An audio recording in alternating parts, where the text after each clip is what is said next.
নমস্কার, আমি পরিকা দেবনাথ। আমি কাশীপুর রোডে থাকি। বরানগর সঞ্জীবনী হসপিটালে গত দুদিন আগে আমি ভর্তি হয়েছিলাম। প্রচুর বমি হচ্ছিল আর লুজ মোশন হচ্ছিল, এই সমস্যা নিয়ে ভর্তি হয়েছিলাম ডক্টর মিলন চক্রবর্তীর আন্ডারে। তো দুদিনেই আমি সুস্থ হয়ে গেছি।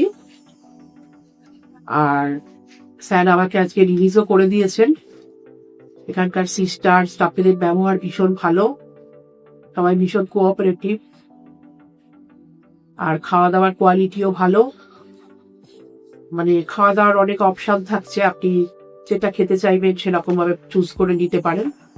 জোর করেছে এটাই খেতে হবে সেরকম কোনো ব্যাপার নেই। আর আমাদের বাড়ি খুব কাছেই এই হসপিটালটা। আমি আগে অন্য জায়গাতেও ভর্তি হয়েছি, তো এই প্রথম এখানে ভর্তি হলাম। বাড়ির কাছে এত ভালো হসপিটাল হওয়াতে আমরা খুব প্লিজড।